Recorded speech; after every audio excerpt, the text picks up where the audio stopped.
బాధలో ఉన్న అత్తమ్మ కూడా మావయ్య దగ్గరికి చేరుకోవడానికి కొంత సమయం పడుతుంది. వచ్చే 15వ తేదీన అత్తయ్యను తెచ్చి పెళ్లి రోజు వేడుక ఘనంగా జరిపిస్తాను. ఊరికి అభయాలు ఇచ్చేకు చివర్లో చీప్ అయిపోతావు. ఇప్పుడు తలెత్తుకుని చెప్తున్నావు, అప్పుడు తల దించుకోవాల్సి వస్తుంది. మీరు ఎన్ని నిష్ఠూరాలు మాట్లాడినా, ఎన్ని శాపనార్థాలు పెట్టినా అవని అనుకున్నది సాధిస్తుంది. రాసివ్వమంటే రాసిస్తాను. మాస్టర్, మీరు మరీ రెచ్చిపోయి సర్టిఫికెట్లు ఇచ్చేయకండి. అందరూ అన్నిసార్లు గెలవరు. అన్ని రోజులు అవనివేనా? ఎందుకు ఊరికే డప్పు కొడతావు? ఇప్పటికే రావి చెట్టు సగం నల్లగా మారిపోయింది. జనాలు ఇళ్లలో నుంచి బయటికి రావడానికి భయపడుతున్నారు. ఇటువంటి సమయంలో అవని దుష్టశక్తిని ఎదిరించి అమ్మని తీసుకొని రావడం అంత సులభం కాదని నేను బల్లగుద్ది మరీ చెప్తున్నాను. తీసుకొస్తుందని నేను కూడా బల్లగుద్ది చెప్తాను పెద్దనాన్న. ఆఖరి అవకాశం, ఆఖరి ప్రయత్నం, ఆఖరి శ్వాస వరకు నేను ప్రయత్నిస్తూనే ఉంటాను. ఎవరు నా కాళ్లు పట్టుకుని వెనుకకు లాగినా నేను నా పట్టుదలను పక్కన పెట్టను. ఇప్పుడు అవమానిస్తున్న వారే అద్భుతం జరిగిన తర్వాత అభినందించే పరిస్థితి వస్తుంది. తొందరపడుతుంది. మావయ్య, ఏమీ ఆలోచించకుండా మీరు నిశ్చింతగా ఉండండి. కాకుల్లా పొడిచింది చాలు, ఇంక రండి. రావే.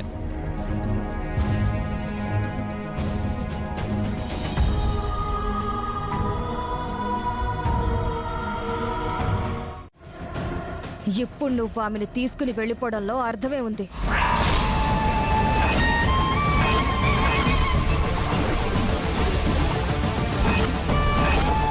ముక్కుపుడక విషయంలో నీతో చేతులు కలిపిన నేను నీ వేదాన్ని కావాలని బయటికి తీసుకెళ్లే ప్రయత్నం చేశాను.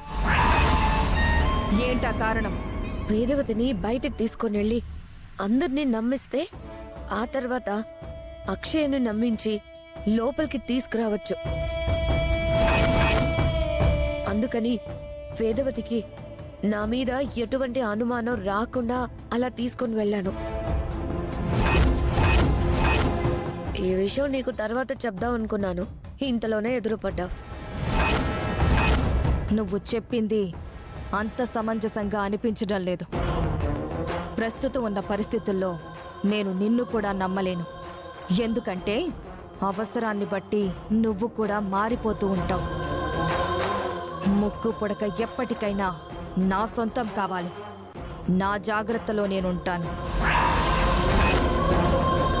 నువ్వు మాత్రం ఆ వేదవతిని బయటికి తీసుకువెళ్లే ప్రయత్నం చెయ్యొద్దు. చేసిన ఆగ్రహానికి గురి కావద్దు. వశీకరకు అనుమానం రాకుండా అంతా చేద్దాం అనుకుని దొరికిపోయాను.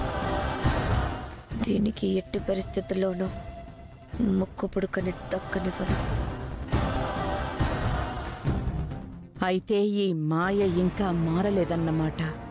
అవని ఎన్నిసార్లు చెప్పినా నేను వినలేదు. ఇంకా ఇంట్లో అందరితో మంచిగా ఉన్నట్టు నటిస్తోంది.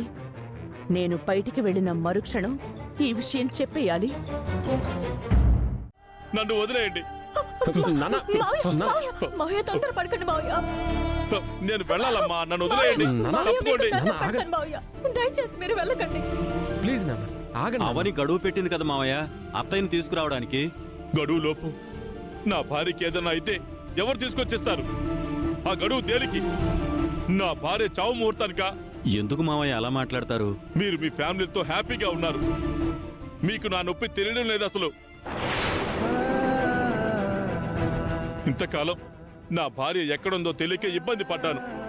ఇప్పుడు తను నాకు కనుచూపు మేరలోనే ఉందని తెలిసి కూడా వెళ్ళకపోతే భర్తగా నా స్థానానికి అర్థం ఉండదు. అందుకే నేను బయలుదేరతాను. ఎట్టి పరిస్థితుల్లోనూ వెళ్ళాలని నిర్ణయించుకున్న తర్వాత నువ్వెందుకు వెళ్ళడం మావయ్య? మీ అందరినీ నా మాట మీద ఇక్కడికి తీసుకొచ్చినా నేను వెళ్తాను. ఈ సమస్యలన్నీ సమసిపోవాలంటే అక్షయ్ పల్లెటూరుకి వెళ్ళాలని తాళపత్ర గ్రంథాలలో రాసుందనే కదా నన్నిక్కడికి తీసుకుని వచ్చారు. కాబట్టి నేను వెళ్తాను.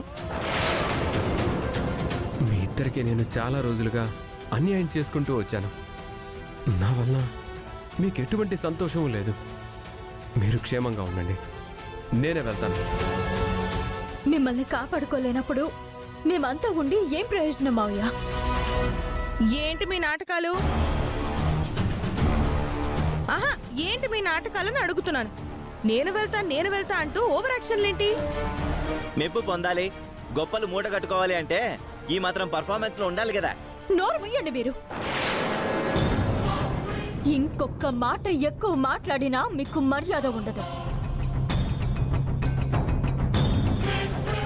మావయ్య, మీకు బదులుగా మేం ముగ్గురం కోట దగ్గరికి వెళ్ళి బలి కావడానికి సిద్ధంగా ఉన్నాం.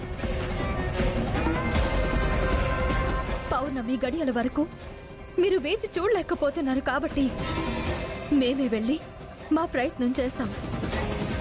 వస్తే అత్తయ్యతో వస్తాం, లేదంటే మా శవాలు వస్తాయి.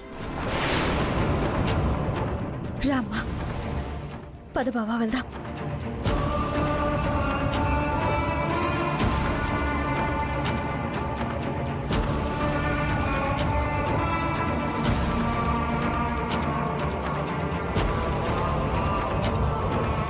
ఆగండి.